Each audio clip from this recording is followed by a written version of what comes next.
C'est un honneur et un plaisir immense que d'accueillir aujourd'hui Jean-Luc Vernat dans nos chez-nous respectifs, dans nos petites intimités, pour cette rencontre performance expérimentale et zoomesque, si l'on peut dire. Alors, j'aimerais dire un mot rapide sur le projet. Ce moment est important pour nous.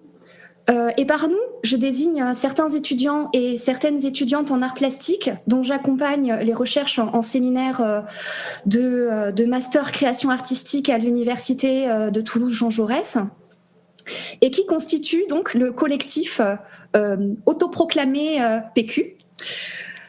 Ce jour et ce moment, nous l'avons rêvé, nous l'avons pensé lors d'une de nos séances de travail en groupe en temps de confinement, sur Zoom, donc, puisque nous voyons seulement sur Zoom. Dans un contexte sanitaire délétère, où nous n'avons presque plus de contacts sensibles, où les projets s'annulent, ou se reportent, où tout est difficile, où le travail est dingue à gérer, de même que les injonctions politiques nous sidèrent, et puis j'en passe, nous nous sommes retrouvés englués, en fait, asphyxiés. Mais de ce « nous n'en pouvons plus », on a essayé, paradoxalement, d'en faire quelque chose, d'en faire une modalité d'action. Dans le cadre du séminaire, donc, par nos échanges, nos discussions, s'est dessiné ce projet expérimental de rencontre performance avec des artistes qui vivent, eux et elles aussi, des moments franchement difficiles. L'objectif était simple, le projet devait être peu contraignant, gratuit, sans aucune pression, sans cadre, mais surtout, il devait être un appel d'air stimulant, une façon de retrouver du désir et du plaisir dans la création, dans la recherche, dans les échanges, mais aussi dans nos corps et dans nos vies plus globalement. Ce projet ainsi pensé, c'est de toute évidence la présence de Jean-Luc qui s'est imposé à nous, tout simplement parce que on aime son travail profondément et qu'on aime aussi la personne qu'il est. Ainsi, Jean-Luc, je te remercie, mais sincèrement, de ta présence, même distanciée. Oui, toi. C'est moi qui remercie, surtout. Le désir, c'est quand même ce qui fait vivre un artiste. Oui, c'était vraiment ce qui importait pour nous toutes et tous. Et je te remercie d'avoir accepté de participer à ce moment, au contour un peu flou, mais c'est là précisément la préciosité de l'expérimental, puisque cet expérimental fait émerger des possibles et de l'inventivité aussi. Je sais que tu as été largement investi dans ta dernière exposition à la Galerie Air de Paris pour un nouvel opus de « Vous n'êtes pas un peu beaucoup maquillé ?» Non, qui a ouvert le week-end dernier d'ailleurs. Et je te remercie pour la disponibilité que tu nous accordes aujourd'hui. J'espère que tu pourras en parler justement de cette exposition, peut-être dans une perspective politique, d'ailleurs au regard de la situation actuelle des centres d'art, des musées et autres théâtres, de même que la situation des artistes, des intermittents, etc., dans le contexte actuel. Je tiens à souligner que ce projet a été entièrement mis en œuvre par les étudiants plasticiens chercheurs et les étudiantes plasticiennes chercheuses du collectif PQ, qui ne manqueront pas aussi de dire à quel point cette rencontre avec toi est nourrissante et stimulante. On verra ça à la fin, parce que peut-être que je vais dire que des conneries et que les gens vont être tellement dégoûtés. C'est possible aussi. Oh, je suis sûre que non. Enfin, je remercie le laboratoire de recherche LLA Creatis auquel j'appartiens, qui travaille sur les arts au sens large, mais qui déploie beaucoup d'énergie à développer des recherches en art plastique, en design, en théâtre, en danse, etc., aux formes plus expérimentales, plus incarnées aussi, et qui nous permet d'explorer avec beaucoup de liberté ce qui nous habite et nous travaille.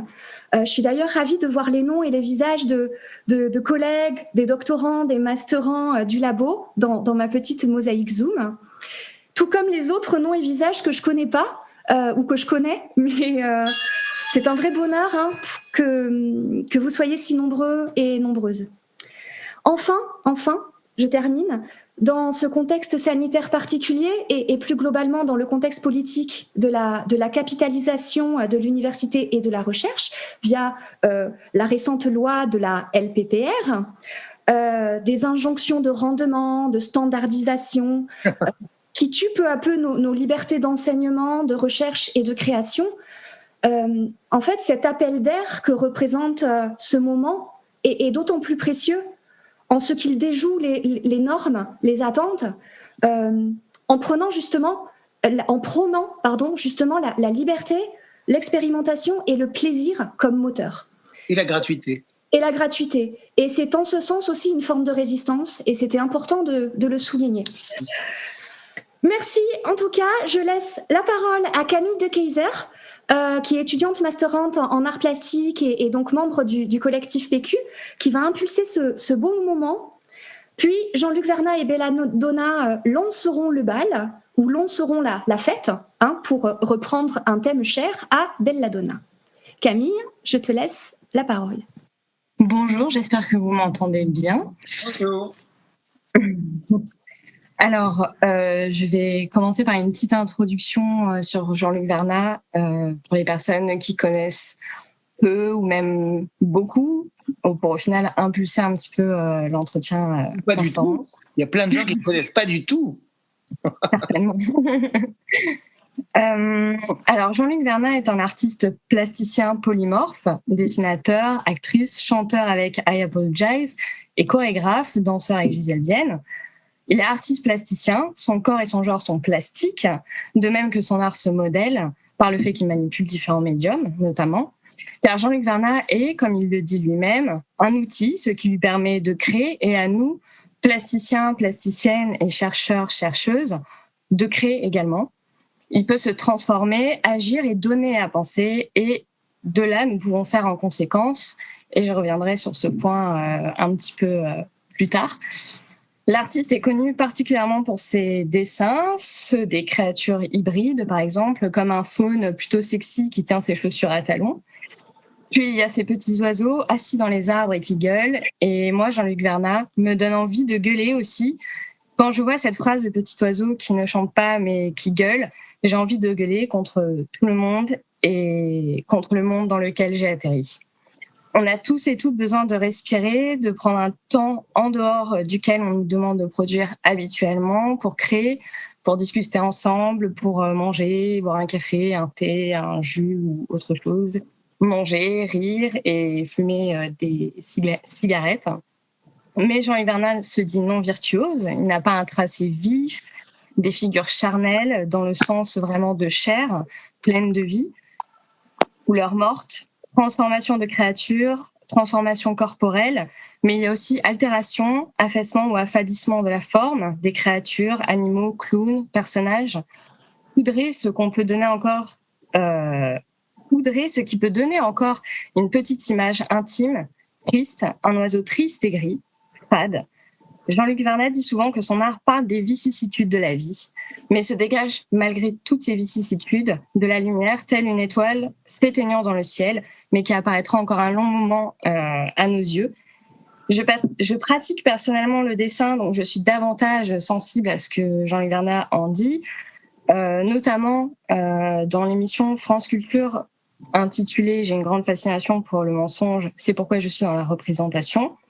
Il dit, je cite, « Moi, j'aime que le dessin soit quelque chose de magique. » Et en fait, il faut que ce soit ambigu, il faut brouiller, transformer, triturer. Et les vicissitudes de la vie avec Jean-Luc Vernat ont affaire avec la finitude. Et c'est la finitude, dit-il, qui donne du relief à la vie, au savoir, à la temporalité et à notre temporalité. Et cet entretien est sincèrement dans cette perspective, notamment lorsque je vous dis qu'on a besoin de prendre un temps hors de la temporalité habituelle, quotidienne, pour simplement discuter de ces vicissitudes, soit la place de l'artiste, donc de Jean-Luc Vernat, dans la société, dans l'institution, dans l'enseignement, et comment on inscrit et écrit notre corps et surtout le corps de Jean-Luc Vernat. Et j'aurais personnellement, en vue de ma recherche et de ma pratique, des questions à poser. Et je précise à ce propos que vous pouvez poser du coup, oui, toutes vos questions pendant et aussi après la rencontre. Voilà. Donc Jean-Luc Vernat s'entretient avec Belladonna. Quelle fabuleuse rencontre dont on peut dire quelques mots. Belladonna est une sorcière, artiste, médium et tarologue. Entretien performance alors, mais aussi sorcelère. Mais Jean-Luc Vernat, faut-il le rappeler, aussi quelque part un petit peu magique, avec ses étoiles d'encre parsemées sur et dans la peau. Ces grandes sculptures si lourdes de baguettes évoquent la pluralité de sens que peut avoir la forme de l'étoile, et notamment cette magie. La magie est aussi une pratique, un faire, une action qui performe, elle expérimente et agit. Et ce projet de rencontre-performance avec Jean-Luc Vernat est pensé alors comme expérimental et agissant, car il invente des possibles. Et le collectif et l'édition PQ est dans cette visée particulière d'expérimentation, de respiration, de création. Et donc, on va enregistrer, on est déjà en train d'enregistrer cet entretien performance afin de créer pendant et en aval de cette rencontre avec Jean-Luc Vernat. Et PQ et l'édition PQ est composée de Belladonna, donc de moi-même, de Lini Jane, de Gilles Lec, Mille de Lerne, Sephora Manuel, Chloé Rab, Sophie Soum, et Val Zehringer-Pierrard. Cette création spontanée donnera plus tard naissance à la première édition de notre zine nommée PQ, donc, qui sera focalisée sur la figure de Jean-Luc Vernat et comment cette figure contemporaine peut infuser, modeler, donner naissance à divers travaux artistiques. Et je vais laisser maintenant se débuter et se dérouler la rencontre, l'entretien performance entre Belladonna et Jean-Luc Vernat. Hotline PQ, bonsoir. Hotline PQ, bonsoir. Toutes ces couronnes sur ma tête. C'est l'entretien exclusif entre Belladonna et Jean-Luc Vernat. Vous savez qui on est ? Vous savez qui on est ? Nous sommes PQ. Coucou Jean-Luc, comment tu vas ? Le mieux du monde, le mieux possible. En tout cas, ça fait plaisir de t'avoir avec nous. Moi aussi, ça me fait plaisir. Oui. Alors, Jean-Luc, pour moi, c'est un honneur de m'entretenir avec toi, un honneur particulier, notamment d'un point de vue personnel, d'un point de vue aussi artistique. Tu m'inspires et tu es une personne inspirante et je pense que aussi la part d'un artiste, c'est peut-être une inspiration profonde, comme une respiration. Et on a discuté tout à l'heure parce qu'on avait lancé le Zoom pour voir un petit peu tout ça, de comment toi, ta posture actuelle, elle est comment dans ce monde aujourd'hui ? Actuellement, j'essaye surtout de ne pas me modifier par rapport aux modifications du quotidien. C'est-à-dire, là où j'ai pas de mal à le faire, c'est que depuis que j'ai 17 ans, un de mes postes de travail le plus important, c'est de me souvenir de ce que je suis et de ne pas dévier. Donc finalement, c'est la même chose. J'ai un gros training. Après, quand le néolibéralisme est arrivé, j'ai fait attention aussi à ne pas tomber et à ne pas me modifier. Et puis là, avec tout ce qui se passe du corona mon cul, machin, j'essaye de faire comme si, le plus possible, comme si ma vie continuait, Après, il y a plein de choses qui ont changé. Mes cours par rapport à mes étudiantes et mes étudiants, évidemment, ont pris une autre forme et un autre fond, finalement. Du point de vue des expos, du théâtre, de la danse, de la musique, tout est un peu ralenti ou remis, ou avec un planning flou, comme pour tout le monde. Hein. Donc on verra bien tous les 15 jours, on a On a le gouvernement qui nous dit des trucs. Donc voilà, on verra ce que... Voilà. Ce soir encore, nous avons Jean Castex qui nous dit des trucs. Donc on va voir ce qui... Voilà. Mais voilà, moi, mon truc, c'est de surtout pas bouger et de ne pas me faire avoir par toutes ces choses anxiogènes. Moi, mon anxiété, c'est la même et elle est énorme depuis ma naissance. Je suis né de toute façon en colère. Je ne veux pas l'être plus parce que la colère, quand ça arrête d'être un moteur, c'est un frein. Et que moi, j'ai quand même du pain sur la planche. Donc, j'essaie quand même de respirer et de me dire, bon, allez, cette journée, ce sera ça. Demain, ce sera ça. Voilà. Je suis embourbé comme tout le monde.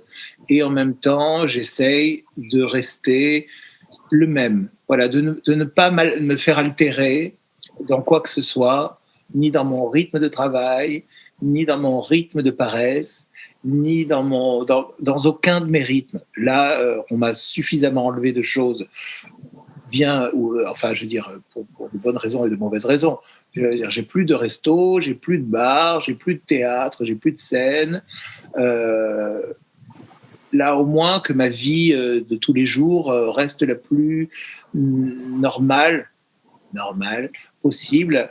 Voilà, c'est ça le truc. Justement, par rapport à Camille, ce qu'elle disait tout à l'heure, par rapport à ses coups de gueule, moi je te suis sur les réseaux sociaux, tu vois, les réseaux sociaux, enfin aussi, où tu dis ce que tu penses, clairement, justement, comment tu l'as fait ? Quand même, j'ai plus de filtres. Moi, quand j'ai commencé Facebook il y a 15 ans, un truc comme ça, j'étais quand même bien à fond de cocaïne. Que j'ai arrêté depuis, hein. Moi j'ai tout arrêté quasiment. Mais donc entre les montées de coke, les descentes de vodka, les machins comme ça, effectivement je disais tout, hein, mais là je disais tout. Ouais. J'ai mis un peu d'eau dans mon vin parce que j'ai autre chose à foutre que de m'écharper avec des inconnus sur des sujets. Voilà, donc voilà. J'ai même essayé Twitter 3 semaines et après je suis parti parce que c'est pas possible. C'est pire encore que Facebook. C'est pire Twitter, c'est l'enfer. Hein. C'est l'enfer total. Donc là, après m'être pris la tête avec des féministes essentialistes, TERF, horribles pendant 2 semaines, j'ai dit bon, c'est bon, ciao. Mais du coup, voilà, j'essaye de... Parce qu'à un moment, quand même, j'étais un peu connu sur Facebook pour être la grande gueule du truc. Moi, j'ai pas envie de devenir la Nadine Morano de l'art contemporain en même temps. Hein. C'est ça le truc, tu vois. Donc, c'est vrai que j'ai une grande gueule. C'est vrai que je suis méditerranéen. C'est vrai que y a beaucoup de gens qui ont plus de filtres que moi. D'ailleurs, il y en a beaucoup qui en ont trop. Hein. Mais je fais une sorte de cote mal taillée entre mes biais d'humeur et le préjudice que ça peut me valoir.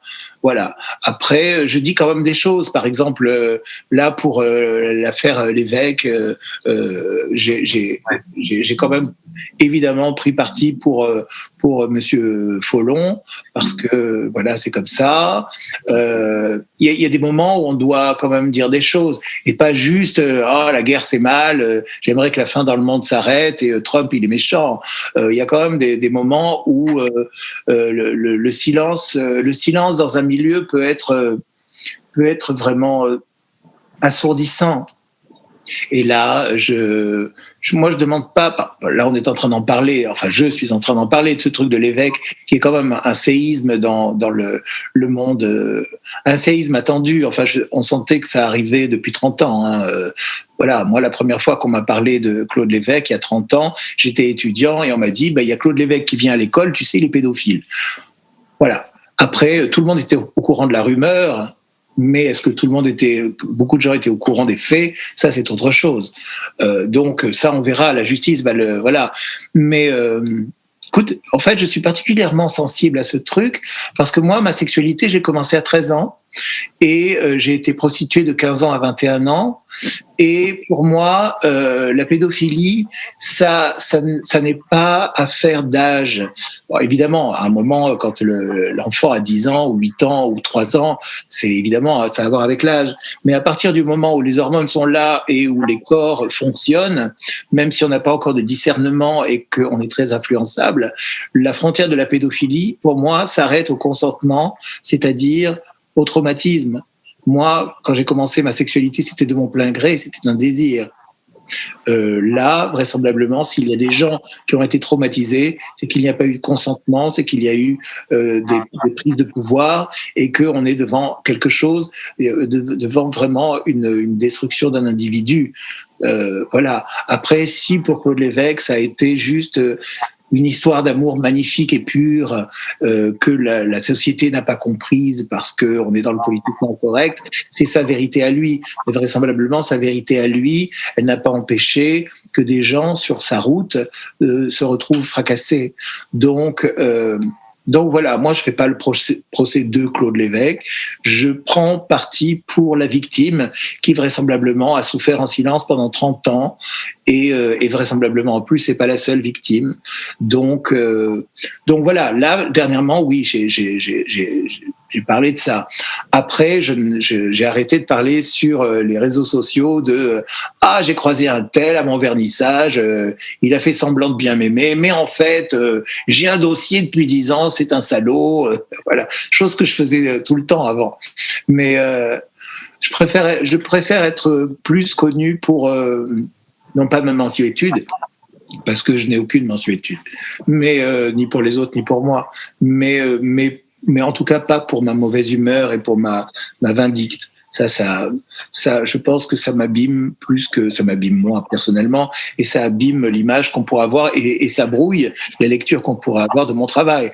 Moi en tant qu'individu, c'est une chose, mais je suis un individu totalement quand je suis artiste. Or, voilà, c'est la façon dont je m'offre au monde, c'est d'être un artiste et pas juste d'être un vieux râleur qui supporte plus les trucs et qui commence parce qu'il vieillit, peut-être même être un poil réac. Donc voilà. Justement, est-ce qu'il y a un rapport entre l'artiste et l'intime? Est-ce qu'il y a une frontière qui existe, tu vois? Non. Il n'y a pas non, je pense qu'il n'y a pas de frontière. Sinon l'art, ce serait juste une fabrication. Tu vois, et l'art, c'est pas juste une fabrication. L'art, c'est quelque chose, tu vois, moi, je dis toujours l'art, quand je me coupe, c'est ce qui coule. Tu vois. Donc, c'est quelque chose qui n'est pas un choix, c'est quelque chose qui n'est pas un métier, c'est pas quelque chose qui est... voilà, c'est vraiment la façon dont je m'offre au monde. C'est... moi, quand j'étais petit, je savais que je serais artiste, je sais pas comment ni quoi. Moi, je pensais que je serais danseur. Après, j'ai essayé d'être Siouxsie and the Banshees à la place de Siouxsie and the Banshees. Et après, j'ai vu que... voilà, ça, c'était mieux. Donc, oui, c'est la façon dont je m'offre au monde. Et la façon dont je m'offre au monde, c'est ce qui permet que je n'ai pas l'impression de voler mon oxygène ou d'être autre chose que ce que je suis. Voilà. Moi, j'ai des copines, elles sont nées dans un corps de garçon. Elles ont toujours su que c'était des filles. Et elles se sont donné les moyens d'être filles. Donc moi, c'est pareil, si tu veux, il ne s'agit pas de mon enveloppe, ni de mon genre, ni de la... Mais il s'agit quand même bel et bien de ce que la société voit en moi. Si les gens me voient autrement qu'un artiste, c'est l'échec pour moi. Je suis un artiste, bien avant d'être un homosexuel, bien avant d'être un homme de mon âge qui porte du maquillage et des tatouages. Je suis d'abord un artiste. C'est ça qui valide mon... C'est pour ça que je suis encore vivant. Complètement. Et justement, en préparant cet entretien, tu vois, j'ai voyagé sur des vidéos, des échanges que tu as pu faire, et notamment avec les Beaux-Arts de Paris sur Instagram. Et justement, tu parlais de la communauté, sur une communauté gay, tout ça. Il n'y a aucune communauté. Ça n'existe pas. Les communautés n'existent pas. C'est horrible. La seule communauté qui est, c'est le genre humain ou le genre animal. je sais pas si on peut parler de genre d'ailleurs, bon, je fais gaffe avec mes mots, j'en sais rien, mais le truc c'est que les communautés, c'est non, malheureusement c'est non, c'est une utopie que j'adore, hein, mais non, je vois par exemple une des communautés de laquelle je serais supposément le plus proche, ce serait les gays. Voilà, moi aujourd'hui, je suis pas gay, je suis PD. Il y a un mec qui s'appelle Cressol qui, dans les années 80, a écrit un essai qui est très bon et que j'offre de temps en temps à mes étudiants homosexuels, qui s'appelle Une folle à son balcon, où dedans il a dit que les gays, quand ils sont sortis, et c'est une réalité toujours maintenant, quand les gays sont sortis du placard, parce que ça a été dépénalisé, ils se sont quand même hâtés de refaire rentrer dans le placard les gros, les moches, les bizarres, les anarchistes, les pauvres, les handicapés. Tu vois, et c'est toujours vrai. Moi, tu vois, la communauté gay, elle est remplie de gens qui se méprisent les uns les autres parce que tu n'es pas assez masculin, tu es passif, tu es efféminé, tu portes pas les fringues qu'il faut, ni les marques qu'il faut, ni tu n'écoutes pas la musique qu'il faut, tu ne soutiens pas la cause parce que tu ne consommes pas gay, tu ne sors pas gay, tu ne t'habilles pas gay. Bon voilà, tout ça c'est atroce, c'est impossible. Moi quand je vais dans le Marais par exemple, ce qui m'arrive de moins en moins souvent, ou que mon mari va dans le Marais, les gens, je vois bien dans leur regard ce qui se passe. Tu vois, j'ai une carrure, j'ai des tatouages, j'ai le visage, j'ai le crâne rasé, je porte du cuir, machin, et là je vois leur œil qui s'allume à 30 mètres. Genre, oh. Et puis à 5 mètres, on voit l'eyeliner. Et là, tout d'un coup, il y a tout qui se casse. C'est genre, oh non, c'est pas possible. Alors que les homosexuels ont créé le cross-dressing, mais il n'y a plus de culture homosexuelle. Quelle est cette culture gay ? La culture gay, c'est Dolce & Gabbana, c'est Madonna. Moi, j'ai rien contre Madonna, c'est marrant Madonna, tu vois. Madonna, Lady Gaga, machin, Beyoncé, et puis voilà, Théo Chipolata, et puis j'en sais rien. C'est pas assez pour moi. Moi, j'ai quand même besoin de gens qui savent qui a Quentin Christ, qui a je sais pas, Gide, qui a Pasolini, qui a voilà la culture homosexuelle. Il y a une culture homosexuelle qui heureusement ne parle pas qu'aux homosexuels. C'est ce qui en fait sa force. Voilà. Après la culture gay, ben, ça concerne un milieu et c'est tout, quoi.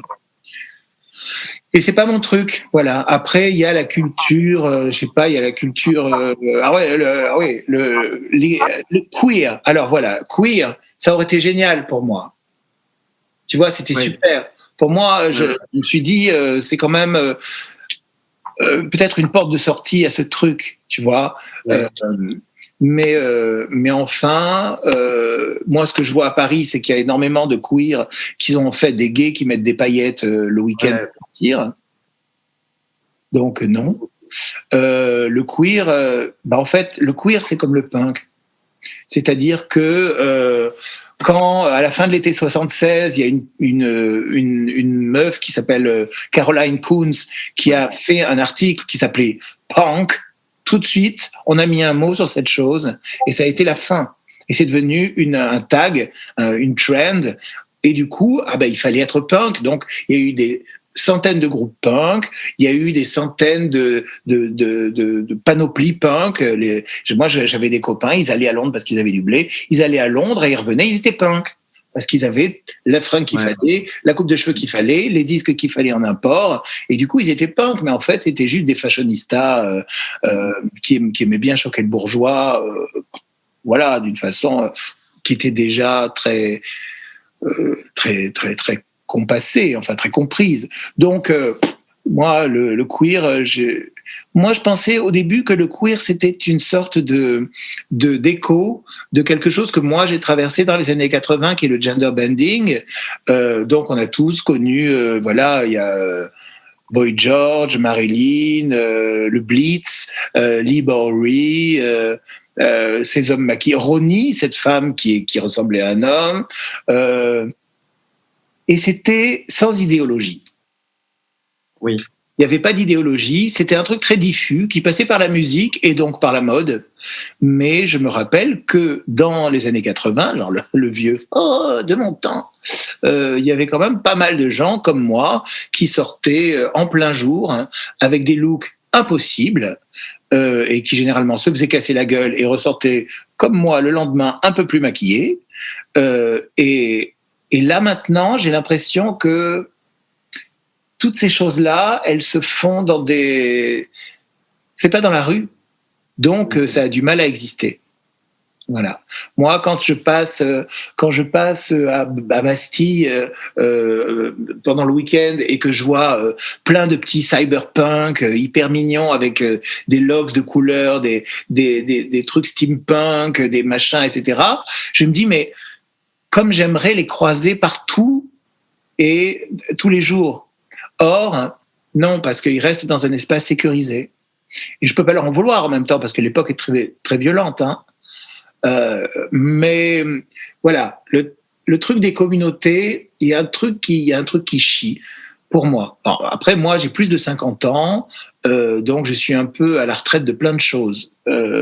Tu vois, il y a plein de choses auxquelles je n'ai plus accès parce que elles se cooptent générationnellement. Ce que je comprends très bien, parce que moi, quand j'avais 20 ans, si j'avais vu un mec de 50 ans un peu zarbi, j'en ai vu à l'époque, il restait des mecs de 50 ans zarbi qui étaient des amis de la cause, mais on pouvait pas les faire rentrer. Et ça, je comprends, ça a toujours été comme ça, et c'est naturel. C'est comme ça qu'on est fait. Mais parler de communauté, il y a un truc. Moi, une fois, j'en avais parlé une fois, mais genre sur un pas de porte avec Elisabeth Lebovici, qui est une meuf super, tu vois, et puis qui connaît tellement de choses et qui est elle est reine, elle est super, tu vois. Mais à un moment, tu vois, je lui avais dit, je sais pas, un truc du genre, oui, mais les gender studies, les gay studies, tout ça, c'est super, c'est bien que ça existe, mais en même temps, bon, déjà, ça alors, ce sont des créations américaines, et c'est bien fait pour que tout le monde s'occupe de son propre cul, et qu'il n'y ait pas de cohésion de tous les groupes différents pour lutter contre l'oppresseur commun, qui est le grand capital.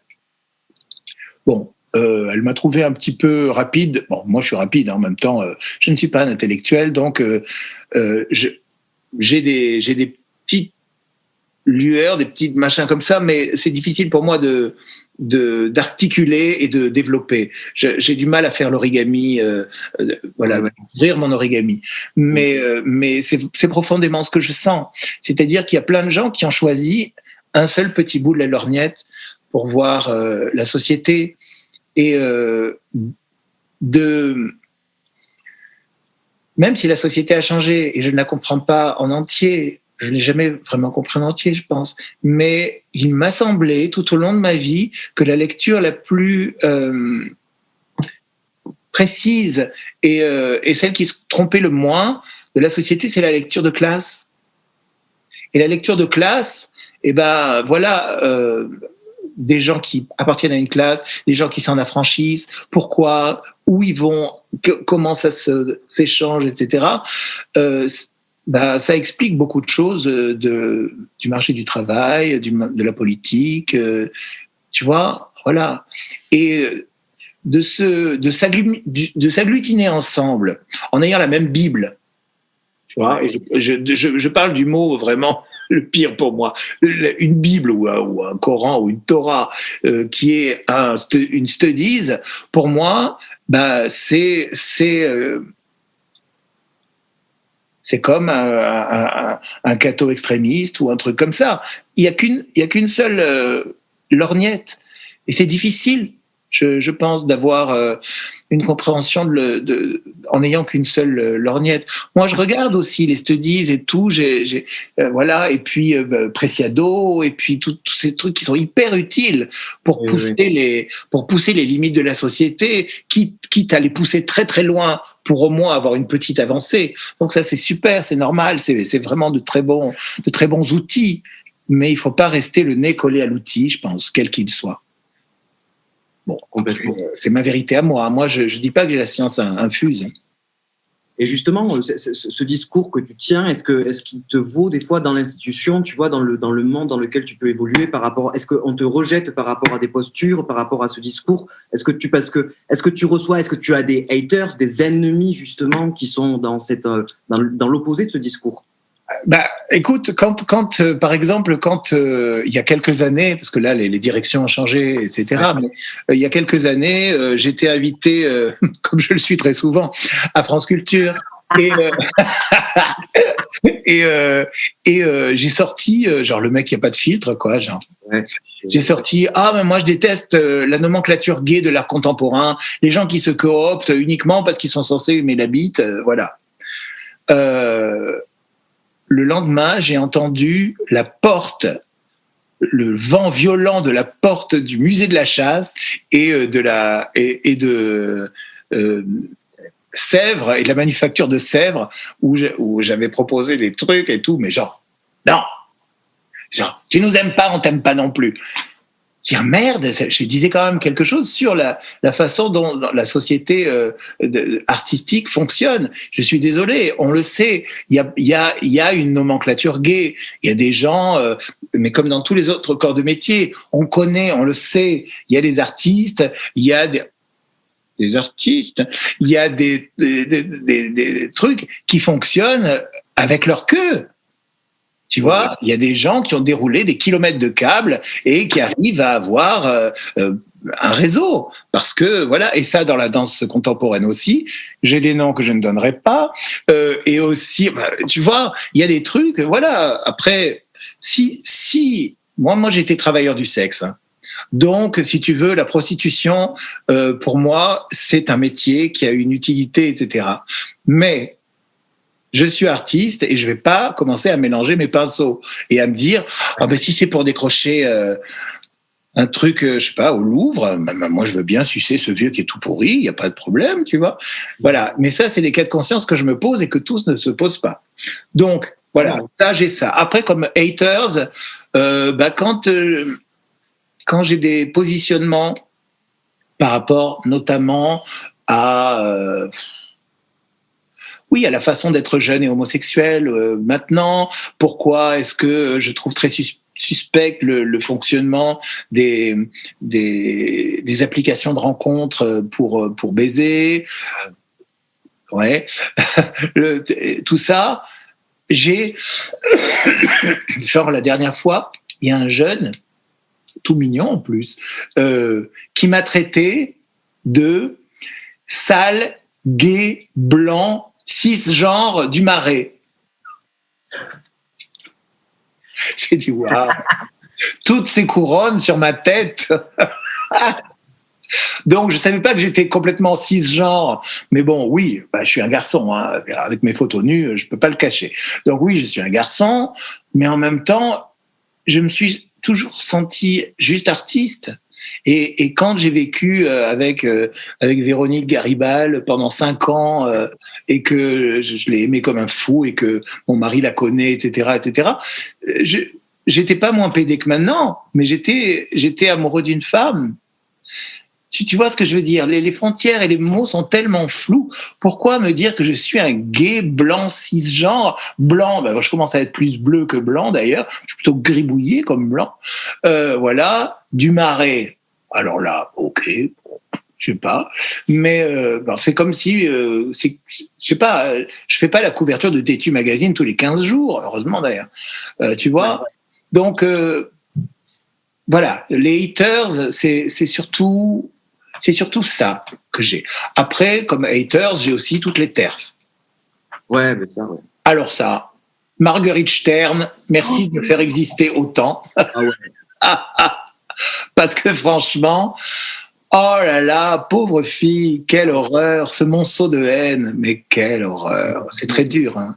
Elle m'a attaqué moi aussi sur les réseaux, ouais. Ah, évidemment. Ben oui. Évidemment. Ça. Donc voilà, Marguerite Stern et ses suiveuses, qui sont une bande d'irréductibles féministes essentialistes, qui sont bien aussi connes que les masculinistes essentialistes. Donc finalement, la parité est totale. Moi, en plus, vraiment, j'ai jamais eu de mal à traiter pareil les femmes que les hommes, parce que j'en pense exactement la même chose, avec différentes modalités. Mais tu vois, que ce soit dans la politique, dans l'art, dans l'amitié, dans les trucs, bah, il y a autant de gens merveilleux que de gens pourris dans les deux sexes. C'est ça qui est génial. Ça ne veut pas dire qu'on est pareil. Évidemment, on est très différents, mais on est très différents aussi en tant qu'individu, chacun de l'autre. Donc, voilà. Féministe, je le serai toujours, parce qu'il y a quand même des inégalités qui sont trop... Ça suffit. Il y a des choses vraiment à déconstruire qui ont vraiment fait long feu. Ça, là, vraiment... on est quand même en 2021, c'est bon, quoi. Mais de là à aller jusqu'à l'essentialisme, c'est quand même... Ça fait tellement de mal. Et je parle même pas de la transphobie, je parle même à l'intérieur du cercle des femmes. C'est très, c'est d'une inefficacité sans nom, ce truc. Voilà, c'est comme quand j'ai vu, voilà, quand on parle de communauté. Une fois, j'ai assisté à un séminaire de lesbiennes. Alors moi, j'ai toujours eu quand même plus confiance aux lesbiennes qu'aux gays, parce que les lesbiennes ont toujours été plus politiques. Ça, c'est sûr. Les gays ont toujours été plus dans la consommation et l'hédonisme, et les gouines, elles sont plus politiques. Donc, moi, j'y suis allé pour voir un peu comment on réfléchissait, etc. Mais quand ça a tourné au pugilat entre les lesbiennes qui disaient aux autres « Tu n'es pas une vraie lesbienne parce que tu utilises un godemiché qui est la réplication du truc. Vous reprenez ce truc de la pénétration, et la pénétration, c'est obligatoirement un dominant, un dominé. » Putain, quel mélange de merde, c'est bon. C'est dingue, non ? Non, mais ouais. Voilà. Donc, voilà. Moi, ma vision de la communauté ou des communautés, c'est sans espoir. On est tous très différents et il faut juste se fréquenter entre gens très différents. Et réfléchir entre gens très différents, quitte à être pas d'accord, quitte à... Moi, j'ai des amis, des bons et vieux amis avec lesquels je suis pas d'accord sur des gros sujets, mais je suis quand même ami avec eux parce qu'en gros, je pense que c'est des êtres humains qui font pas le mal. C'est ça la base de l'être humain, quoi. Donc voilà. Et puis la communauté des artistes. Ouais. La communauté des artistes, il y en a pas, parce que il y a rarement eu une corporation où on exacerbe autant la compétition, le truc horrible, la compétition, le concours de beats, etc. Et puis à qui sera des stratégies et des machins. Moi, je n'ai jamais été là-dedans, je m'en branle, donc fuck off, quoi. Voilà. J'ai une question, Jean-Luc, qu'on vient de me poser. Pour quelle raison les TERF, elles t'attaquent ? Les TERF, elles m'attaquent parce que moi, j'ai des amis qui sont trans et j'ai posté des photos. Je suis trans avec Alana Star, qui est une meneuse de revue géniale. Je suis ami, non, je suis pas trans, non, pardon. Oui, c'est mon mari qui me reprend. Non, je suis pas trans, non, pas du tout. Et voilà, j'aime bien Raya Martini, qui est très belle et qui est machin. J'ai Marie-Colette Newman, avec qui j'ai partagé la scène au théâtre. Voilà. Ouais, ok. J'en ai qui sont, et puis j'ai des, voilà, il y a des trans qui sont opérés, d'autres qui sont pas opérés. Il y en a qui sont, voilà, mais c'est des trans parce que c'est leur vérité et que c'est naturel d'accepter quelqu'un avec sa différence et sa vérité, parce que ça me fait pas de mal, moi. Me dit bonjour, je suis une fille, c'est cool alors. Voilà, t'es une fille. Qu'est-ce que j'en ai c'est pas important pour moi. C'est ça. Et là, alors à chaque photo postée sur les réseaux, l'horreur totale. Donc moi, évidemment, comme j'ai l'impression que c'est le mal incarné qui me parle, Donc, je réponds de la façon la plus véhémente possible. Et donc, la plus véhémente possible, c'est toujours la moins intelligente possible, tant qu'à faire. Donc, puisque ces gens me détestent, autant qu'elles croient que je suis ultra misogyne et agiste et grossophobe, etc. Donc, je leur dis tout le pire qu'elles veulent entendre. Donc, voilà. Alors, la Stern, oui, oui. Et puis, et les suiveuses, en plus... je veux dire, quand même, cette meuf, elle est connue dans le milieu des squats parisiens pour être à coquiner avec une bande de graffeurs ultra violents qui font la police, etc., qui sont tous des hommes. Donc, je suis désolé, ma fille, tu vois, je veux dire, je sais pas comment dire, pour rester poli, je dirais qu'elle aille se faire cuire la schneck, mais d'une force. Voilà. Mais moi, je ne le dis pas parce que je suis un grand artiste institutionnel. Je ne peux pas utiliser ces mots, vous voyez. Justement, pour parler d'institutions, comment tu envisages le rapport entre les écoles d'art et les universités, Jean-Luc ? Alors, il y a eu une réforme dans les écoles d'art il y a quelques années qui obligeait les étudiantes et les étudiants à fournir des mémoires. Et ça, c'était pour une sorte de mise à niveau des écoles d'art avec les universités. C'est un leurre sans nom. C'est une perte de temps sans nom. C'est en gros, ça a été fait en gros par des profs qui ont toujours espéré être payés autant que les profs d'université. C'est tout. Et je pense vraiment que les étudiantes et les étudiants ont été pris en otage de ce truc.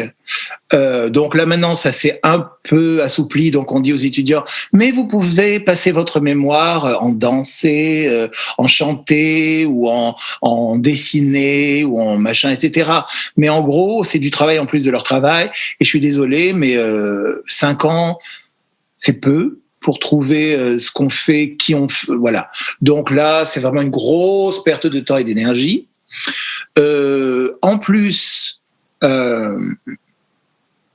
écoute, il y a aussi la transformation des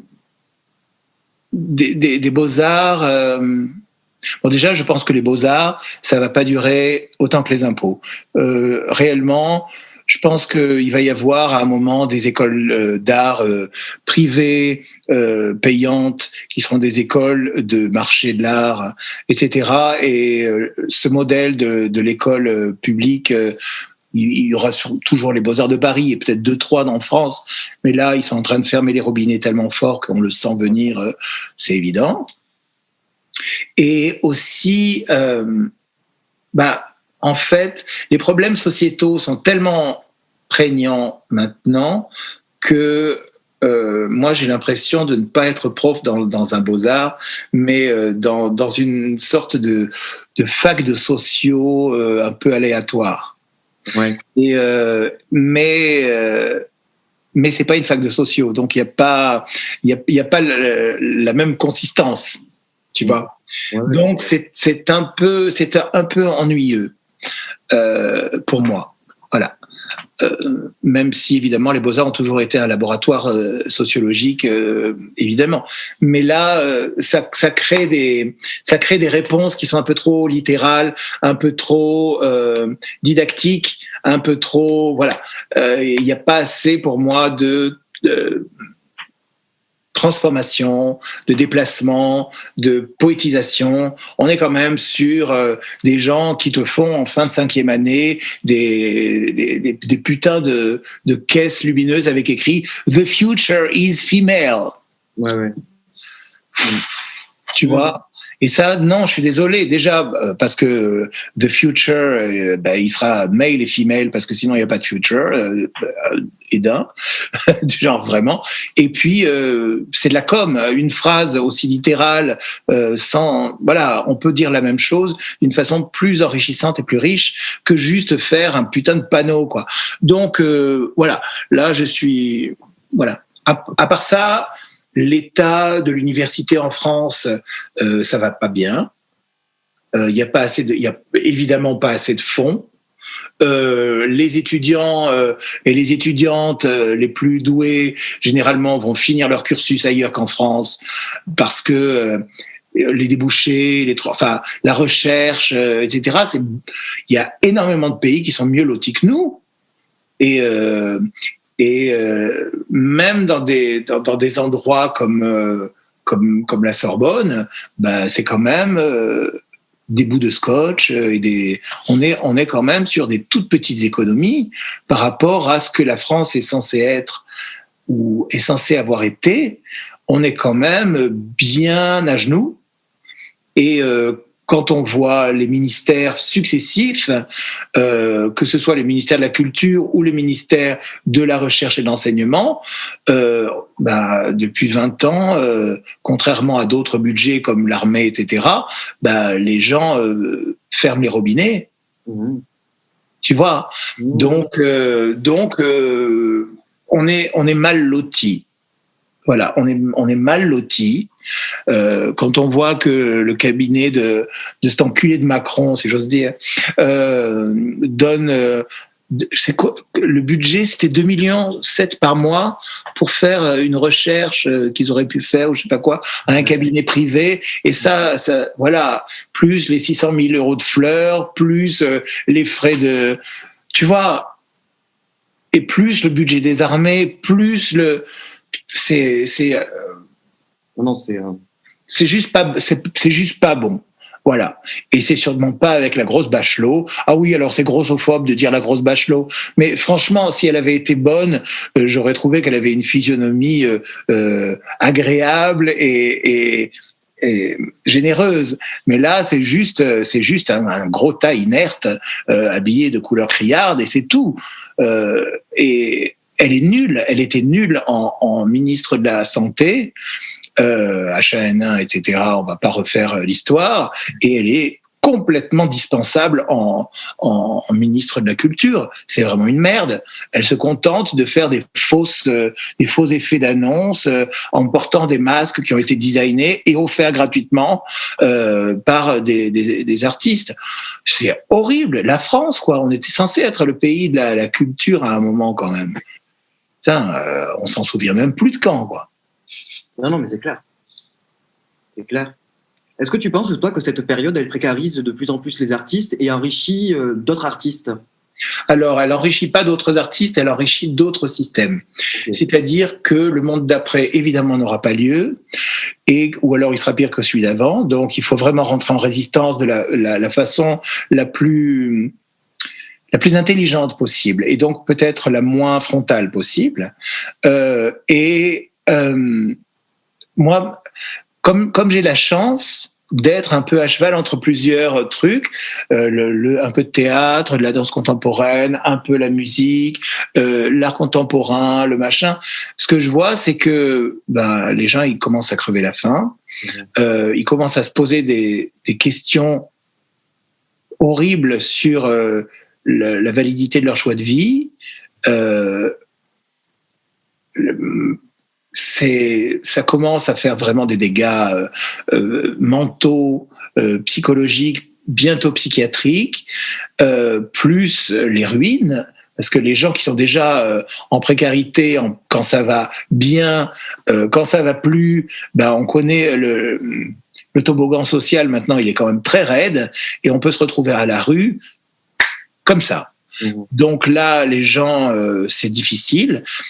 Alors, on se serre les coudes entre amis, mais tous les systèmes qu'on peut développer amicalement, ils n'arriveront pas à aller contre le tsunami social qui s'annonce, enfin qui est là, quoi.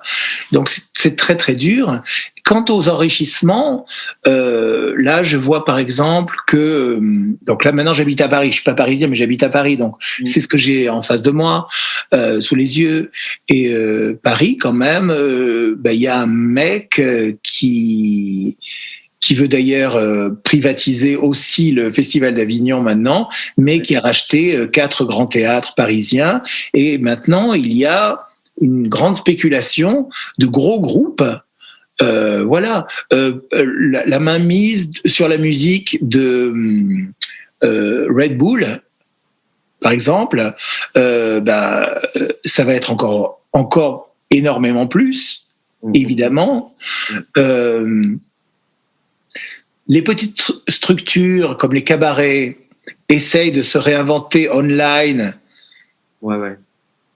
pour pas être trop désespérés, mais voilà. Moi qui adore faire du cabaret, c'est vraiment terrible de les voir se dépatouiller comme des asticots dans la vase parce que il y a pas de fric. Il y en avait déjà pas beaucoup avant, mais alors là, c'est vraiment, voilà.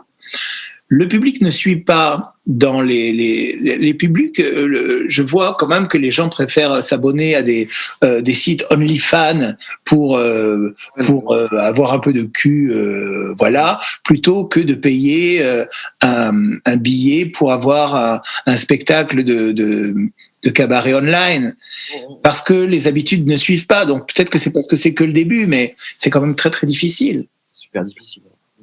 Et pour les artistes contemporains, moi, de ce que je vois, c'est que ceux et celles qui vendent très cher, ils continuent à vendre très cher parce que les gens riches veulent soutenir leur investissement et veulent surtout pas que ça se crache. Donc là, Jeff Koons va pas arrêter de vendre parce qu'il y a la crise. Hein. Pour les gens et les structures qui sont toutes petites et qui ont l'habitude de faire le gros dos parce que ça souffle fort tout le temps, ils y arrivent quand même parce qu'ils sont déjà dans la débrouille et la survie. Par contre, les structures de moyenne importance, elles, et les artistes de moyenne importance, dont je fais partie, parce que moi je suis pas un grand artiste français. Hein. Moi, ma liste de prix, elle est tout à fait petite par rapport à ce que je suis à mon âge. Mais je sais que là, c'est très très difficile. C'est très difficile. Et les galeries de moyenne importance aussi. Moi, j'ai beaucoup de gens qui ont peur que ça ferme, que c'est vraiment dur. Hein. C'est vraiment rude. Mais bon, c'est rude pour tout le monde, donc ça aurait été étonnant que ça soit pas rude pour ça aussi. Mais dans le cas de l'art contemporain, par exemple, je pense que ça va surtout profiter les gros artistes, les grosses institutions, les grosses galeries. Là, ils s'en sortiront toujours. Après, le reste, et donc les logiques mercantiles. Voilà. Après, le reste, je ne suis pas Madame Soleil. J'aimerais bien avoir des dons de voyance, mais pour l'instant, le ciel est bien gris. Très gris. Voilà. Camille, tu avais une question ? Oui, j'avais une petite question par rapport à tout ce que vous avez dit et discuté. En fait, je me demandais, justement, vu que vous disiez, Jean-Yves Vernat, que être artiste, c'est pas un métier, mais un être au monde, est-ce que finalement, être artiste, c'est pas aussi cette revendication-là que vous avez, en fait, tous les propos que vous tenez depuis tout à l'heure par rapport à comment vous vous faites attaquer ou dans quelle situation les artistes se situent? Est-ce que c'est une revendication d'être artiste un petit peu aujourd'hui? Et est-ce que faire une exposition à l'Air de Paris, par exemple, c'est un moyen d'acter les choses et je ne sais pas si vous comprenez ce que je dis. Alors, en fait, il y a plusieurs sections dans cette question. Donc, pour la dernière section, faire une expo à Air de Paris, c'est dire que les choses continuent. C'est surtout ça. Dans ce que j'ai montré, il y a quelques petits échos, évidemment, de la période qu'on traverse, mais rien de littéral, rien de didactique, tout est très transformé. Par contre, faire une expo dans cette période, je dirais même avoir la chance de faire une expo dans cette période, parce que quand même, c'est vraiment un super luxe, j'ai de la chance.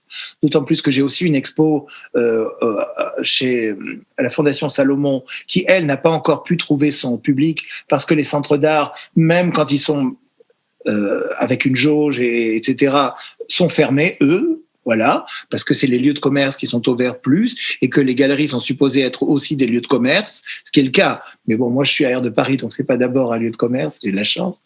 Donc, faire une expo, c'est dire, je continue. j'ai la chance de continuer, je continue. Et je continue en vous montrant des choses que je montre généralement et de ne pas faire une réponse, de ne pas m'arrêter pour répondre aux vicissitudes actuelles. J'ai mon sillon que je creuse avec plusieurs genres de charrues et je continue. Voilà. Après, la première partie de la question, c'était quoi déjà ? Alors, je demandais justement, quand vous aviez dit qu'être artiste, c'est pas un métier, mais un être au monde, est-ce que c'est justement aussi dans cette visée de je suis pas que un artiste dans la situation actuelle qui va vous vendre des choses dans une visée capitaliste, etc., mais voilà, dans montrer que vous continuez malgré tout. Oui, c'est pour montrer que ma nature n'est pas changée. Ma nature, c'est d'être artiste. Donc, je fais ce que je sais faire, ou en tout cas ce que j'imagine savoir faire. Donc, je continue à faire tout ce que je fais. C'est-à-dire, là, j'ai fait une expo à la Fondation Salomon, qui donc n'est pas encore ouverte. Entre les deux confinements, j'ai eu la chance de pouvoir être sur scène au théâtre pendant 3 semaines d'affilée, avec une super équipe. Là, j'ai un nouveau groupe qui s'appelle Jukebox Babe, et depuis 2 mois, on a enregistré 35 chansons pour sortir 2 disques. Je continue. Moi, j'ai pas le choix de continuer. Après, je continue, et en même temps, et mon mari en est témoin, je m'arrête beaucoup pour continuer. C'est-à-dire que j'ai énormément de temps de respiration où je ne fais absolument rien pour pouvoir me renourrir et voilà, je suis pas en flow constant et je ne suis pas là pour répondre justement aux injonctions capitalistes de cette profession, c'est-à-dire il faut montrer, vendre, montrer. Là, le rendement n'est jamais rentré en ligne de compte avec moi ni avec ma galerie. Je n'ai jamais eu de pression. Mais bon, moi, j'ai une galerie qui est très exceptionnelle, qui ressemble à très peu de galeries, et dans l'esprit, et dans le fonctionnement, et dans l'échange. Donc, j'ai vraiment cette chance immense. Mais en faisant une expo à Air de Paris, je ne nourris aucun système de domination. Je ne nourris aucun effet pervers de la société néolibérale.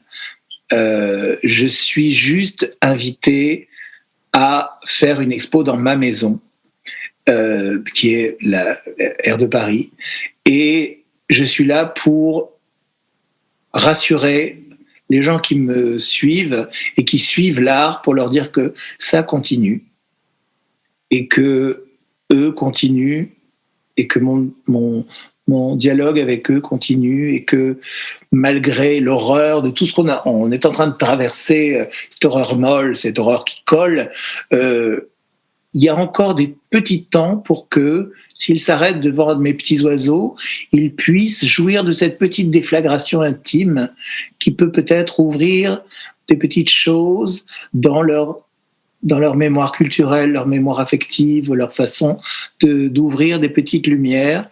C'est tout.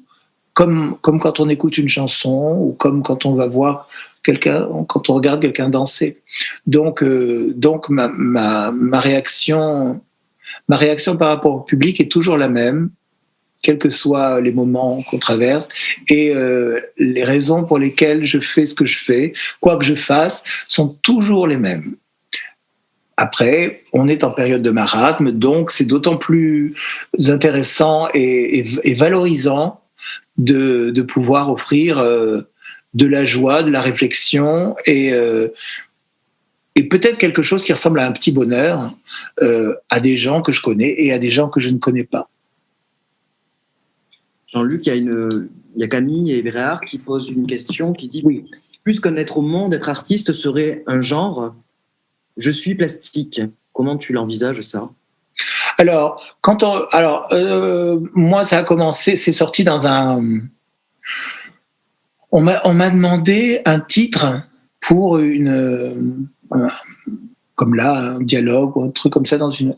Et puis, on commençait à parler beaucoup du genre. C'était il y a quelques années. On commençait à beaucoup parler du genre, des troubles dans le genre, des machins dans le genre, la fluctuation du genre, etc. Et moi, moi, je me suis traveloté pour Brice d'Elsperger. Bientôt, je recommence d'ailleurs. Ouais. Et je suis une espèce d'actrice de kabuki, voilà. Et que je me suis jamais posé de questions sur mon genre, même quand j'étais pute. Hein. Moi, j'étais avec des travestis, j'étais avec des transsexuels, j'étais avec des femmes. On était tous super lookés, Après, ce qu'on a entre les jambes et la façon dont on s'en sert ou pas, ça ne m'a jamais vraiment intéressé du tout. Donc, du coup, je me suis dit, genre, je vais mettre un truc avec le genre quand même, parce que c'est accrocheur, et puis c'est des trucs. Et puis bon, moi, ça va régler mes comptes avec le genre. Je dis, moi, je suis du genre plastique. C'est-à-dire que si vous voulez me féminiser, vous me féminisez. Si vous voulez m'appeler, comme on m'a appelé toute ma scolarité dans les petites classes, la grosse, donc vous m'appelez la grosse ou la vieille, je m'en fous. Ou vous dites que je suis une grosse passive, comme les gays disent, ou des trucs comme ça. Ok, moi mon genre c'est de changer de genre, c'est d'être bon genre et d'être mauvais genre, c'est d'être un genre de dessinateur et un genre de danseur, un genre de chanteur. Voilà, un genre c'est... Pour moi le genre c'est la façon. Ça a à voir avec l'élégance, la façon dont on porte les choses. Avoir de l'allure ou pas, c'est avoir un genre. Après, le genre sexuel, pour moi, et heureusement, ça n'a aucune importance, jamais. Je me fous complètement de qui est une femme biologique, qui est une femme trans, qui est un garçon trans, un female to male, un T-boy. Attends, parce qu'en plus, le générique des noms, il y a des appellations tout le temps. Et une appellation d'il y a 15 jours devient une insulte après. Donc il faut se upgrader à fond. Moi, par exemple, j'ai toujours dit que j'avais des copains black, mais là, on m'a dit « Ah non, tu dis black ».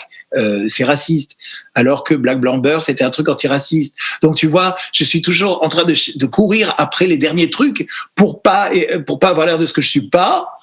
Mais en tout cas, je suis du genre plastique, c'est-à-dire je fais de l'art plastique en chantant, dansant, sans compter la plasticité de mon corps, parce que j'ai bientôt 55 ans et que j'ai été très gros, j'ai été très maigre, j'ai été très musclé, j'ai été entre les deux, j'ai été ramollo, j'ai été dur, j'ai été glorieux, j'ai été à genoux.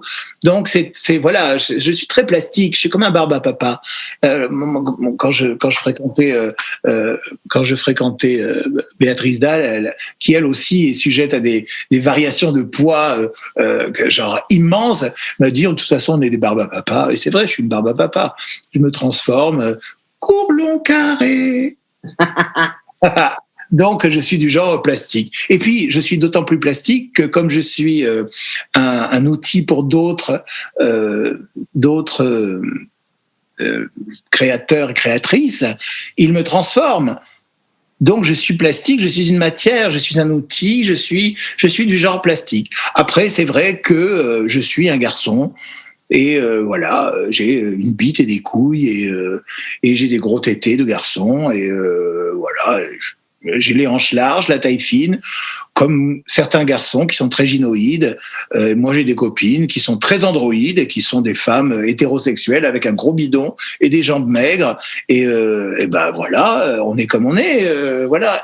Et on va en tirer le meilleur parti. Emma, vous aviez une question ? Oui, justement, pour rebondir, il y a le gender et puis il y a les genres. Et est-ce que tu pourrais nous parler peut-être un petit peu de la manière dont tu frictionnes aussi les genres. Et en parlant de genre, je pense par exemple au travail photographique où tu mêles à la fois le genre pictural, le grand genre, et la culture punk, la musique, voilà, c'est-à-dire cette friction, ce métissage entre la ingratitude, je dirais, et la punk attitude qui qui est quand même particulièrement à l'œuvre, en tout cas dans ton travail. En fait, d'un genre à l'autre, c'est la trajectoire de ma vie. Donc, comme je viens du mouvement punk et post-punk et new wave et cold wave, etc., et genderbender, et que j'étais pute, j'étais pas escorte. Même si escorte, c'est pute. Mais j'étais pas derrière ma webcam à essayer d'avoir des rendez-vous. Moi, j'attendais le client au jardin Alsace-Lorraine ou rue Saint-Philippe, à côté du stade Palmyra. Hein. Donc, j'étais pute, old style, voilà. Pourquoi je disais ça d'ailleurs, que j'étais pute? Pourquoi je disais encore que j'étais pute? Qu'est-ce que je disais? C'était quoi ce début de phrase? Je sais pas, j'étais pute. C'était quoi la question? C'était sur le métissage entre ingratitude et pungratitude, voilà. entre la haute et la basse culture. La haute culture et la basse culture, en fait. Donc, je viens de là ce que j'ai décrit, et par un maillage très aléatoire de talents, de chances, de rencontres, de survie et de trucs comme ça, moi, je me retrouve maintenant artiste et représenté dans des trucs genre incroyables comme le MoMA à New York, comme Beaubourg, machin, et de faire partie des collections incroyables de gens incroyables. Bon, du coup, moi, j'oublie pas d'où je viens, qui je suis, et je vois cette trajectoire, et tout ce que j'ai traversé me définissent tous les jours. C'est-à-dire, il y a la musique que j'écoute, qui est la bande-son de ma vie, et il y a ma culture, et il y a les choses que je vis, qui sont nouvelles pour moi. Et à chaque fois, il y a un effet d'écho culturel, et d'écho mémoriel, et d'écho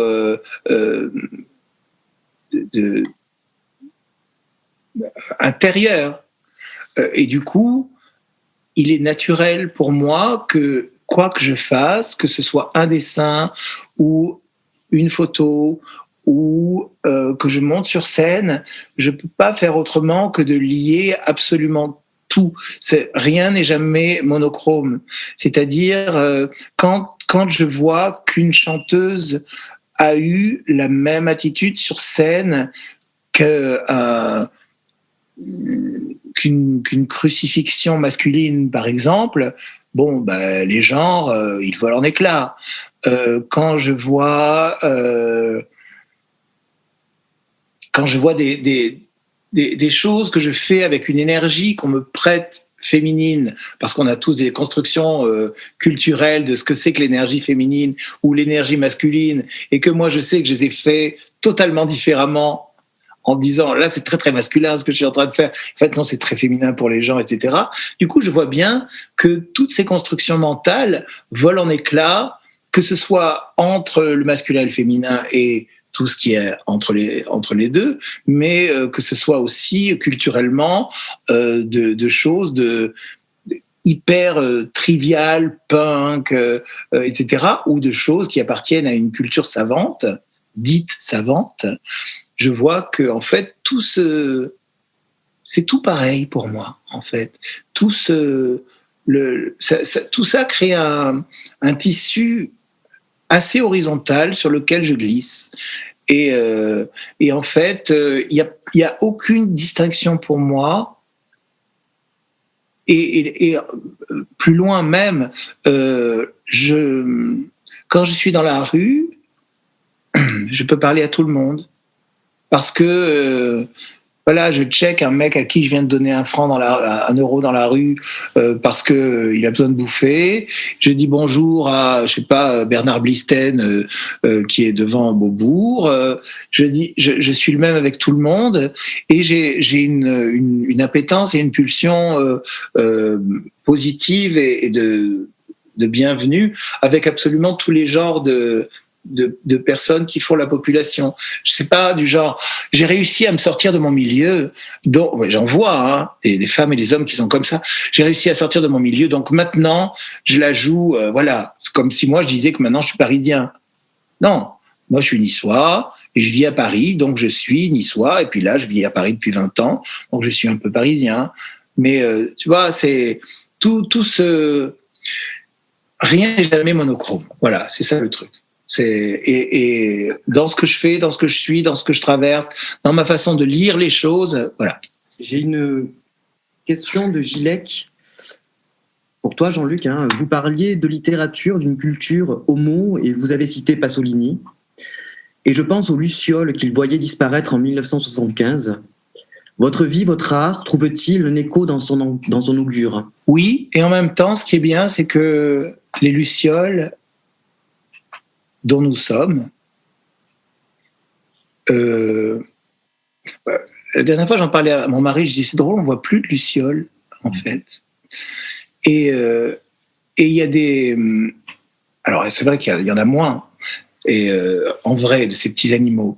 Mais il y a des recherches qui se sont faites et qui ont dit qu'en fait, elles n'ont pas du tout disparu, mais elles ne se montrent plus parce qu'elles se méfient.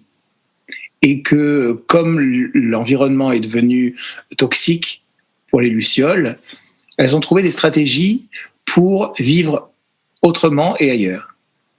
Donc, en fait, nous-mêmes, qui sommes des lucioles, on est obligés de développer des stratégies de survie par rapport à la toxicité du monde qui nous entoure. La lecture de Pasolini du monde, elle a marqué le XXe siècle, elle marque évidemment le XXIe, puisque quand on voit Salo ou quand on lit ses interviews, quand il parle de la télé, quand il parle de la société de consommation, c'est la même chose, c'est exactement les mêmes symptômes et les mêmes maladies. On n'a pas bougé. Donc, je me range évidemment de son côté. Je me range aussi aux côtés de... comment s'appelle-t-il qui était dans les Black Panthers. Jean Genet, pareil. Gilles, lui, il est resté dans le XXe siècle. Il y a toujours le mal français, etc., ça on connaît. Mais en tout cas, pour ce qui est des lectures de Genet et de Pasolini, pour l'instant, c'est d'une acuité tristement actuelle, totale. J'ai une autre question aussi de Naïs. Question peut-être un peu obvious. Vous utilisez de nombreux médiums différents, dessin, danse, performance, etc. Comme cela s'imbrique-t-il dans votre pratique ? En fait, ça s'imbrique de temps en temps. Par exemple, quand j'ai fait ma pièce de danse, j'ai été le chorégraphe. Comme j'étais le chorégraphe qui parlait d'un matériau chorégraphique qui était dans mon corps, j'ai fait moi-même la passation de mes chorégraphies physiquement à mes danseurs, et j'ai fait aussi évidemment le décor, et j'ai fait les bouts de costume, et j'ai coiffé les perruques, et j'ai fait les maquillages, et j'ai écrit le texte dit par Béatrice Dalle, etc.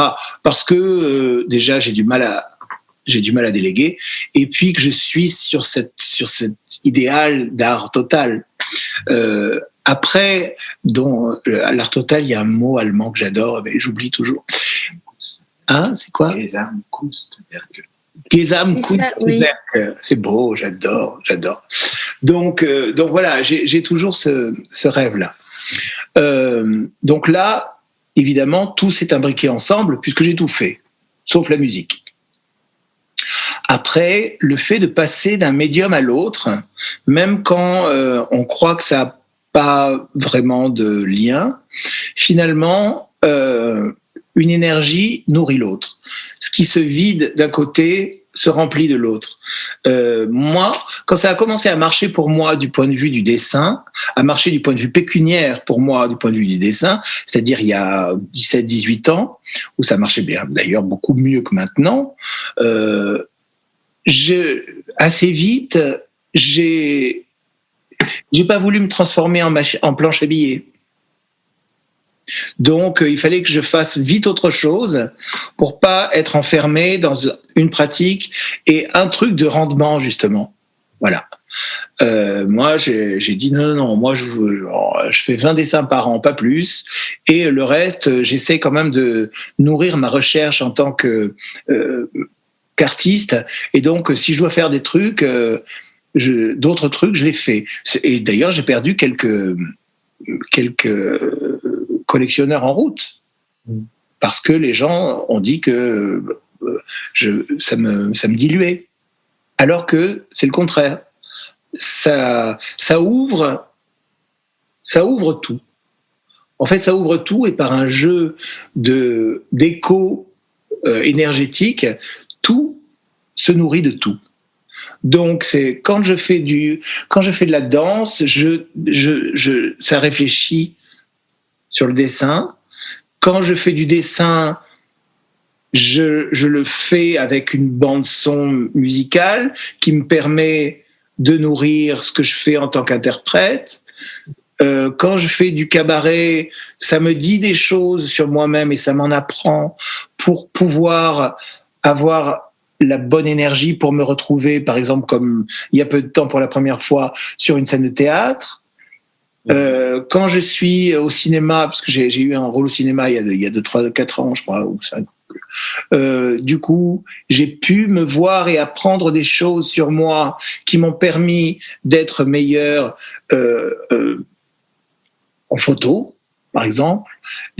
Voilà, chaque chose est un prisme d'une même chose. Je ne me rends pas, je ne suis pas multiple. Je suis un, mais je polis mes facettes pour que ça brille le plus facilement et pour que la vie continue d'être agréable à vivre. Moi, je refuse totalement d'être un dessinateur qui dessine parce que ça marche, parce que ça s'achète et parce qu'il en faut beaucoup pour occuper le marché. J'en ai rien à branler, même si c'est d'un point de vue professionnel un peu suicidaire, parce qu'il y a quand même des jeux à jouer quand on veut gravir les marches. Et moi, mon plafond de verre, je me le fabrique. Donc, je sais qu'à un moment, il y a certaines choses auxquelles je n'aurai pas droit. Mais au moins, ma vie ressemble un petit peu à ce que je voulais qu'elle soit dans sa pluralité artistique et dans le fait que, comme chaque médium à son public, je peux toucher plusieurs publics qui, quelquefois, s'intéressent du coup à d'autres parties de ce qu'elles voient, et ça fait que je suis vraiment pleinement artiste, c'est-à-dire que je suis plongé dans la société, dans tout ce qu'elle a de pluriel. Donc, je suis seul et pluriel. Je ne suis pas plusieurs, je suis le même, mais je me rends pluriel pour pouvoir investir la société et l'interroger pour savoir si je fais un écho. Voilà, quelle que soit la forme que ça prend et quelle que soit la personne à laquelle je m'adresse. Voilà. J'ai une autre question de Dylan Tichit. J'ai une question très générale. Que penses-tu de la peinture aujourd'hui ? C'est beau. Ma réponse sera, c'est beau. La peinture aujourd'hui, qu'est-ce qu'on peut dire ? La peinture aujourd'hui, oui, alors, oui, la peinture, ça, oui, la peinture aujourd'hui, blend. Non, la peinture aujourd'hui, ça reste un des grands médiums. Ça reste un des grands médiums qui discute avec son propre historicisme. Ça reste un grand domaine quand on prend de la... je ne sais plus les mots, hein, je suis fatigué. Non, ça a beaucoup de... C'est très doré sur tranche. Quand on dit « je suis peintre », ça parle tout de suite à l'histoire de l'art. Ça parle tout de suite à l'académie. Ça parle tout de suite au marché aussi. D'ailleurs, les grands titres, c'est « La peinture est-elle morte ? La peinture est-elle arrêtée ? Y a-t-il encore un espoir pour la peinture ? Y a-t-il un renouveau ?» Le mot qui pue. Y a-t-il un renouveau pour la peinture ? Les trucs comme ça.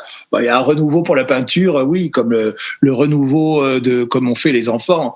En gros, il y a le truc dans le machin. Hein. Donc, voilà, la peinture. Moi, j'ai passé... Je suis passé par le piège de la peinture. Je dis le piège pour moi, hein, pas parce que c'est un piège en général. Mais quand j'étais étudiant, j'ai pas aimé l'enseignement du dessin.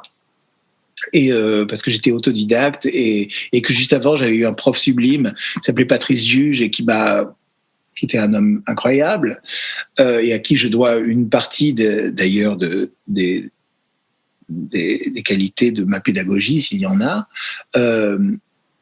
Et donc j'ai arrêté de dessiner, puis j'ai commencé à peindre. Et puis j'avais un prof qui s'appelle Noël Dola, qui est un artiste très très bien et qui était un prof super. Et en 5 ans, je suis entré en peinture, comme on entre au couvent. C'est-à-dire, il y avait cette figure du peintre. Il y a un truc héroïque dans la figure du peintre ou de la peintre.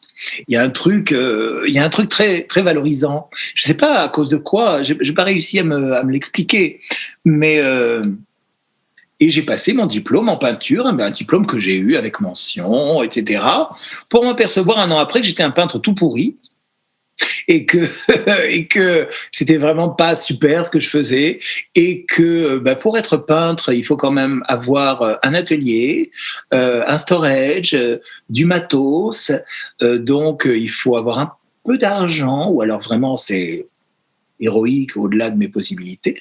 Donc j'ai tout bazardé, j'ai brûlé mes peintures et puis j'ai redémarré au plus humble, c'est-à-dire papier, crayon, photocopieuse, trichloréthylène.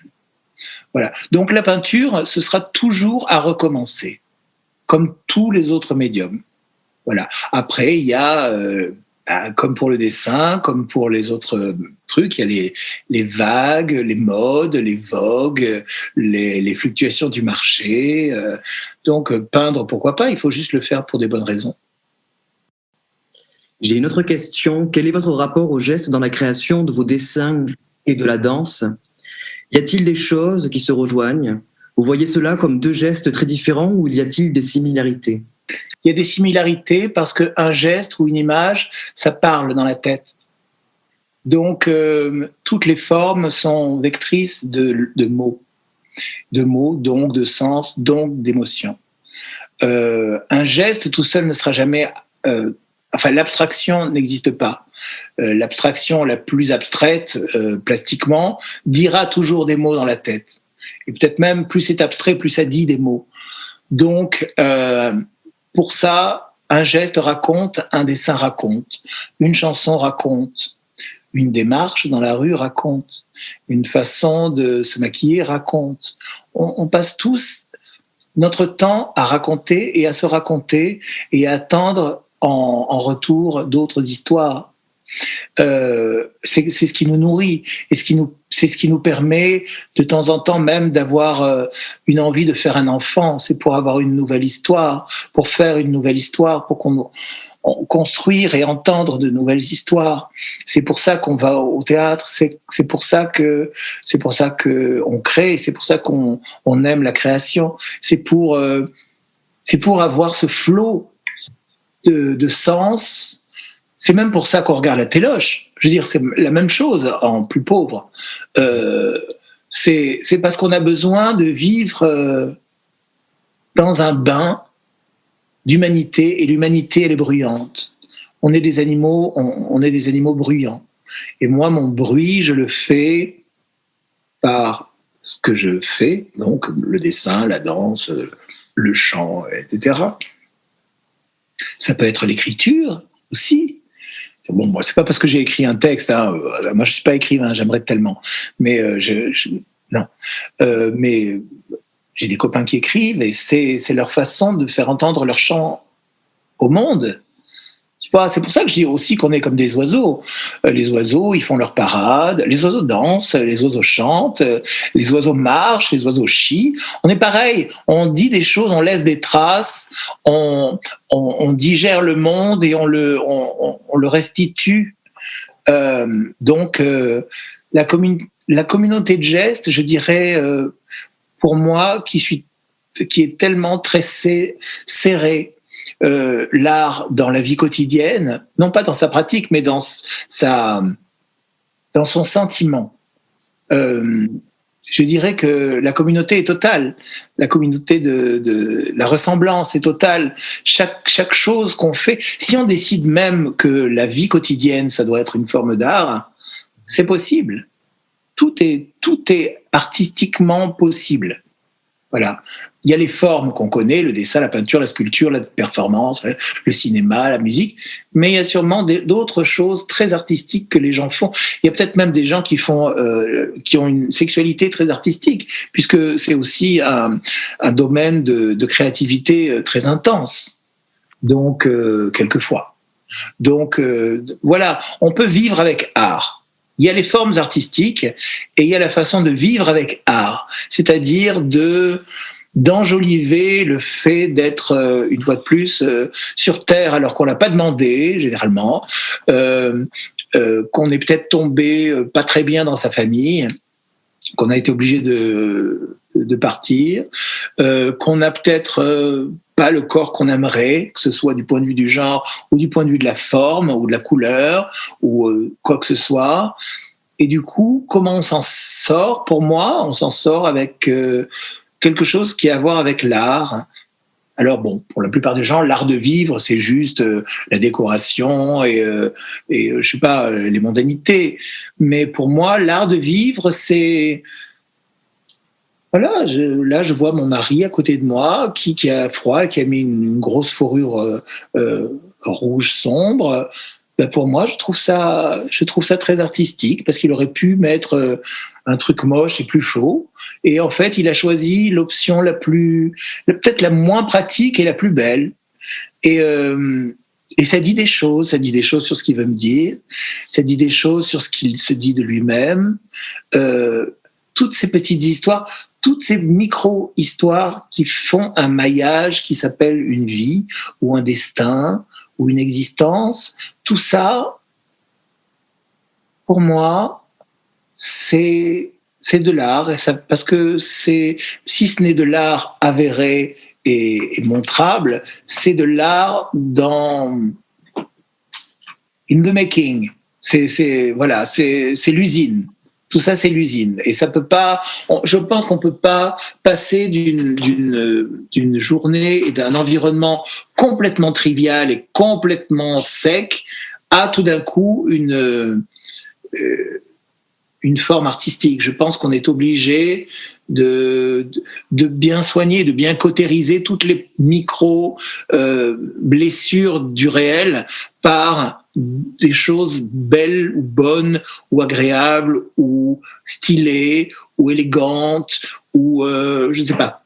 Donc je pense que c'est ça. Quand j'étais jeune, parce que je suis toujours bien sûr, mais quand j'étais plus jeune encore, parce que c'est possible, et que je sortais dans la rue après m'être coiffé pendant 20 minutes pour que ça tienne très très haut et très très longtemps, et que j'étais coiffé et que j'étais maquillé et habillé comme pour aller sur scène alors que j'allais juste au lycée ou chez un copain, pour moi c'était de l'art. Pour moi c'était de l'art. Et je vois pas pourquoi ce serait moins de l'art ça que de faire un dessin et de le mettre sur le mur d'une galerie. Pour moi, vivre avec art, c'est pouvoir se créer un environnement qui résiste au réel et qui le rend supportable. Merci Jean-Luc. Je vais arrêter l'entretien pour moi de ce point de vue-là, pour laisser la place aux personnes de poser leurs questions si elles le souhaitent. Demandez-moi tout. Voilà. Prenez la parole avec vos micros. Vous pouvez oui, prenez-la. Ouais. Il y avait une question de Camille Hébréard. Oui. Alors, Camille? Oui, je suis là. Bonjour et merci à toutes et à tous. Moi, j'ai une question. C'est une question peut-être éthique, mais j'aurais peut-être envie Jean-Luc, que tu nous la contextualises avec la situation Covid et tout ça. C'est quoi la pédagogie Vernat? Voilà. Et comment t'as adapté tes cours en fait, cours de dessin. Du coup, moi ça m'intéresse. Je suis prof en quelque sorte, apprenti prof, et du coup je Je suis très avide de savoir, Okay. voilà, c'est quoi tes stratégies? Alors, écoute Camille, ce que je peux te dire, c'est que mes cours, pour l'instant, ils sont à l'arrêt.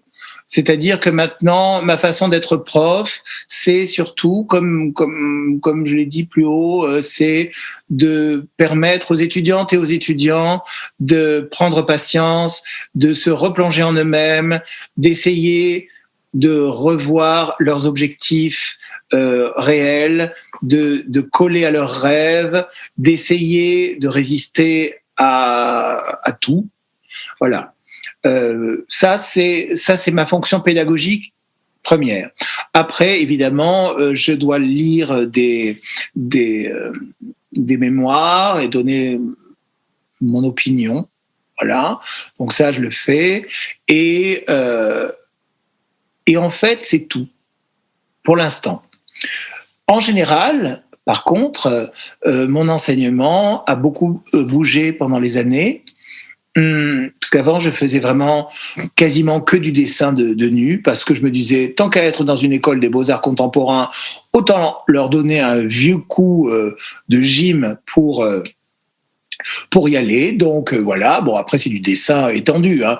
C'est-à-dire qu'il y a la gym, mais il y a aussi le dessin par l'exemple, et puis il y a aussi oublier ce que vous avez appris, et il y a aussi maintenant, nous allons parler d'expression, et il y a aussi maintenant, ce qui est bien aussi, c'est que je vois que vous avez une grande propension à vous saisir de l'exercice et à le contourner, ce qui est un très bon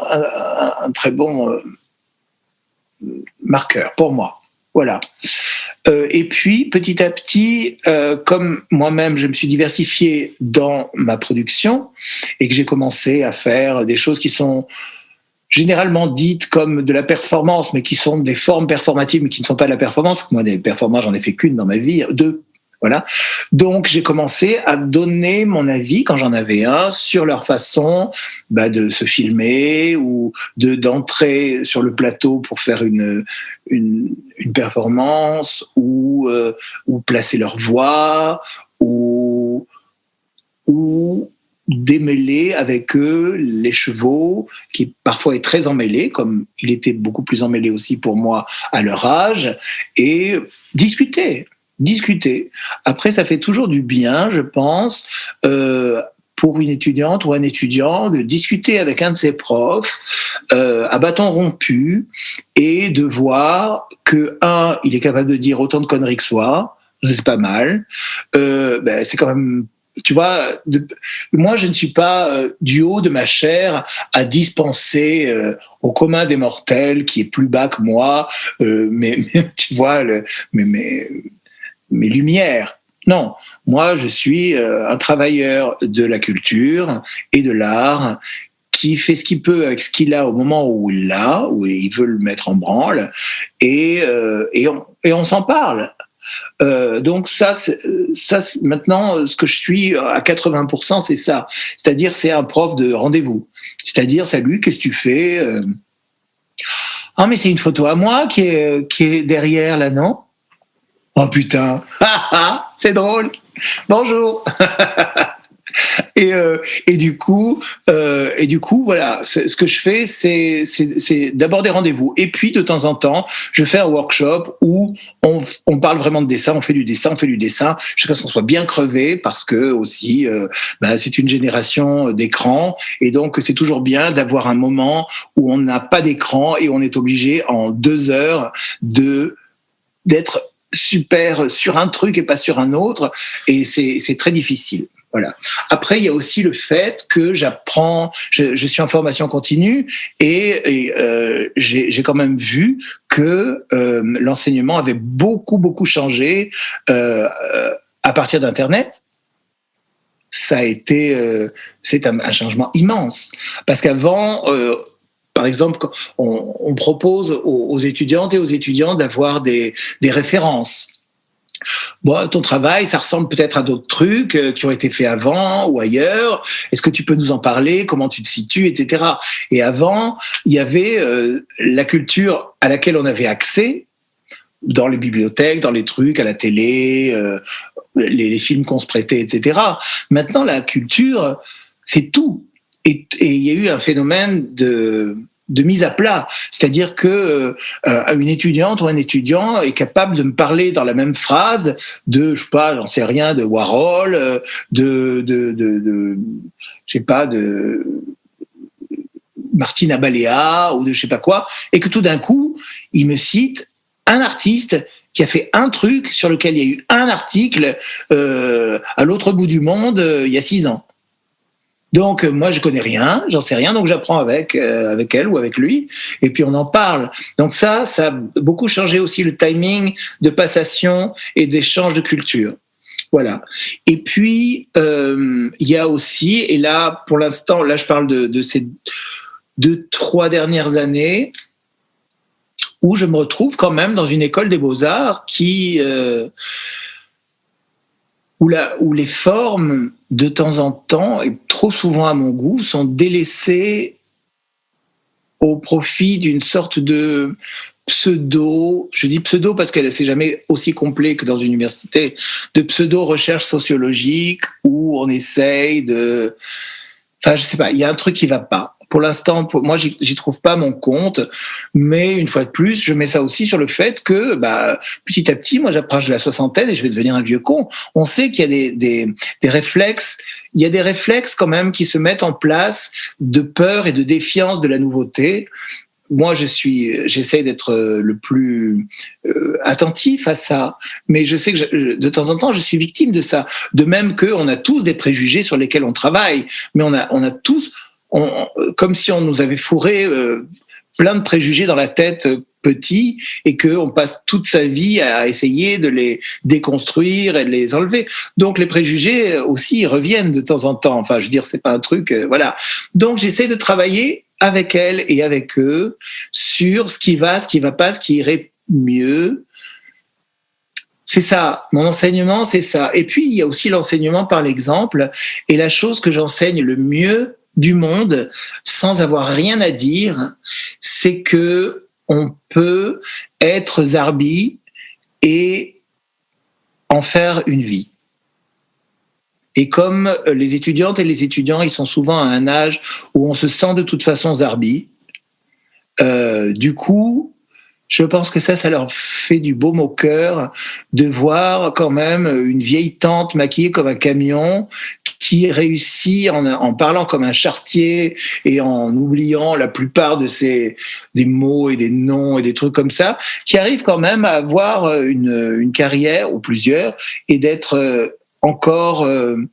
d'avoir peut-être un truc à dire, même si je le dis avec moins de facilité que d'autres gens qui ont, d'une façon discursive, qui sont plus fluides et qui arrivent à fourrer leur discours avec beaucoup de culture, etc. Moi, je reste quand même dans le domaine du ressenti et voilà, donc ça c'est limite aussi, mais c'est ce qui fait la spécificité de mon enseignement. Et c'est pour ça d'ailleurs que généralement, ça se passe bien en fait. Voilà. Bon, quelquefois ça se passe très mal. Hein. Voilà, j'ai eu une affaire l'année dernière avec des étudiants, genre waouh, un truc dingo qui s'est passé. Oh, voilà, à propos de Facebook et tout, un truc dingo. Ou carrément, j'ai eu mon nom affiché avec des captures d'écran de Facebook avec écrit Jean-Luc Vernat, professeur harceleur. Le truc genre waouh, voilà, c'était mon petit quart d'heure de gloire. Ça parce que j'avais dit que il y avait des étudiants géniaux et puis il y avait des étudiants, c'était des cloportes qui étaient là pour réseauter, sans donner de nom, hein. Mais bon, voilà. Écoute, ils se sont sentis visés. Ça tombe bien d'ailleurs parce que c'est ceux qui se sont sentis visés qui ont fait les affiches, donc c'était cool. Mais autrement, ouais, mon enseignement, c'est d'être moi-même le plus entièrement possible et surtout d'être le même quand je vous parle à vous, quand je parle au directeur de Beaubourg, quand je parle à un étudiant ou une étudiante, je suis le même, je parle de la même façon et je leur dis aussi qu'on n'est pas obligé de mettre des masques. Moi, je suis très maquillée, mais j'ai pas de masque. Donc le truc, c'est que je leur dis, soyez le plus vous-même possible.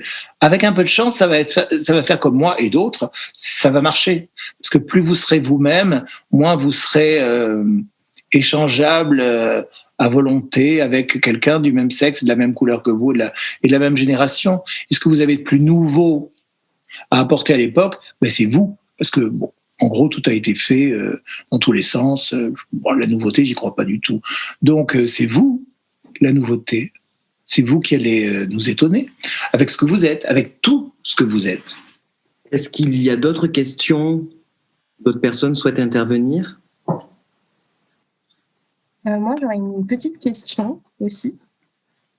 C'est quelque chose que vous avez dit dans un entretien qui m'avait interpellée par rapport à la pratique que j'ai, où vous disiez justement que la sexualité en elle-même ne vous intéressait pas, le sexe ne vous intéressait pas en lui-même non plus, et en fait, vous aviez dit que quand vous dessiniez un dessin porno, ça allait toujours ailleurs, et en fait, je me demandais quel était cet ailleurs, dans quelle direction prenait le dessin, en fait? Ça dépend. Il y a plusieurs directions. Par contre, ce qui est vrai, c'est que, et là, je pense aussi que c'est parce que j'ai commencé mon training sexuel en étant prostituée, ce qui est quand même un training qui est assez violent. Le fait est que j'ai jamais trouvé vraiment dans quelle case ranger la sexualité dans ma vie. Quelquefois, ça a pris trop de place, quelquefois plus du tout. Et d'autant plus que la libido change avec l'âge, et enfin quelquefois. Et en fait, l'idée de la sexualité me plaît plus que la sexualité elle-même, parce que je sais pas pourquoi vraiment, mais ça a toujours été le cas en fait. L'idée de la sexualité, c'est quelque chose qui peut être magnifique, animal, etc. La sexualité, dans sa trivialité, m'a toujours déçu quelque part. Même quand mon corps était glorieux, etc.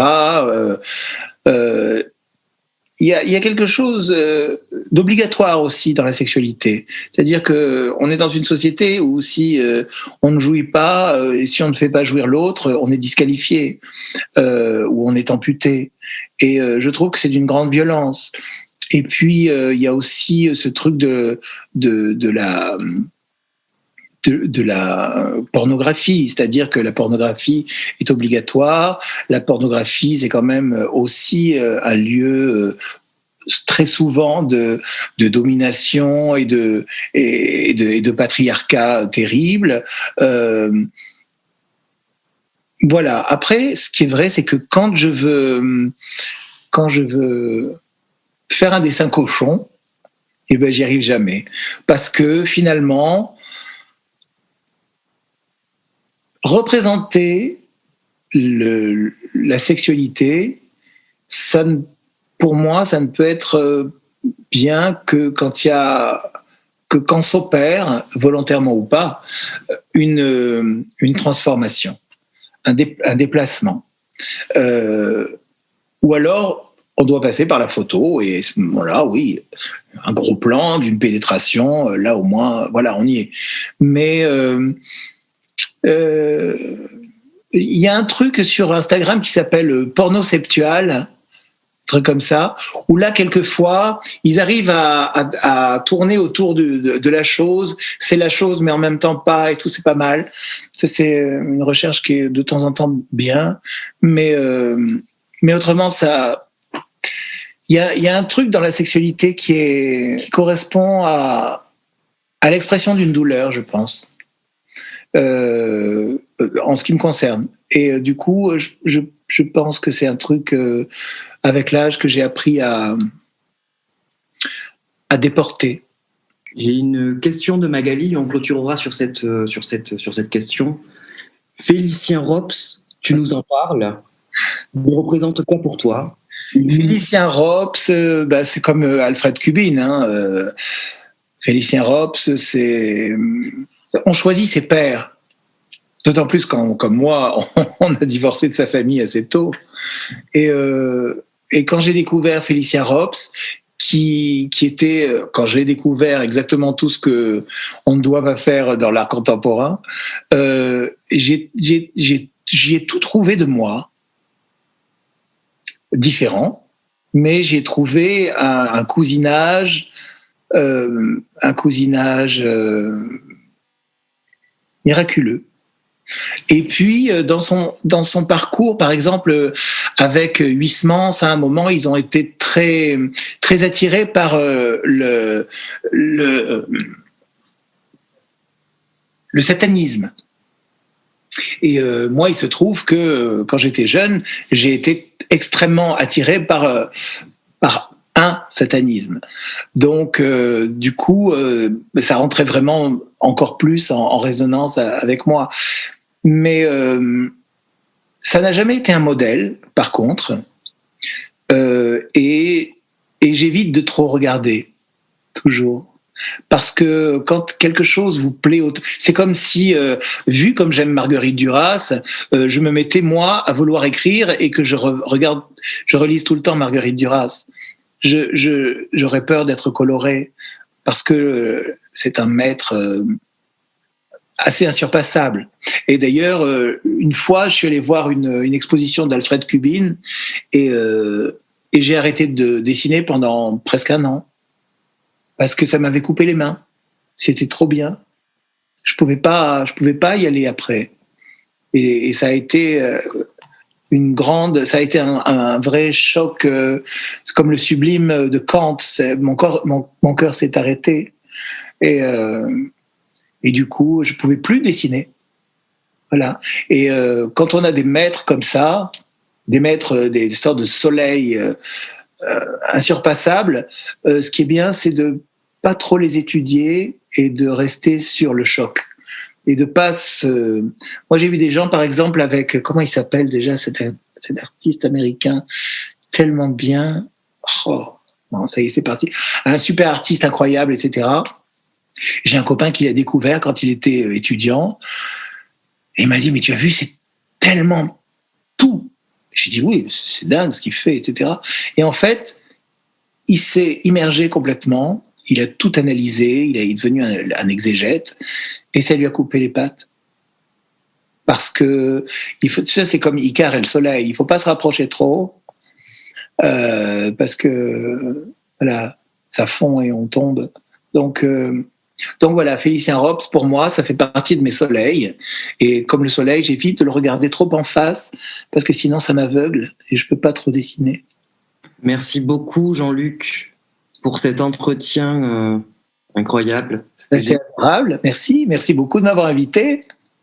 Merci beaucoup à toi d'avoir répondu à tous mes messages sur Instagram, même très tard. De toute façon, moi, je suis un couche-tard, hein, donc voilà. Merci de ta disponibilité. Je voulais remercier particulièrement Emma Viguier vraiment pour cette, tout ce soutien, toute cette possibilité. Et vraiment, c'est vraiment important pour moi d'avoir eu Emma en soutien. Énormément. Merci tout le monde. Merci Soani, Salomé, Mado, Théo, voilà. Jungo, Guial, Nicolas. Oui, merci tout le monde. Merci beaucoup. Et Violette. Ouais, merci à toutes et à tous. Et on reviendra le 16 mars de tête avec Florian Varenne, qui est un autre artiste aussi plasticien qui travaille sur le médiévalisme et sur la figure de Jeanne d'Arc. On aura l'occasion de la voir. Il est en résidence là en janvier à Grouillé. Et on aura avec nous bientôt. Bon. Merci Jean-Luc encore. Merci infiniment. Portez-vous tous bien et toutes bien. Et puis bon courage pour la suite. Et puis fuck le Corona et fuck Macron et fuck en général. Merci. À plus tard. Merci beaucoup. Mais c'est moi. Ciao. Alors je mets fin à la réunion. Et merci à toutes et tous pour votre présence.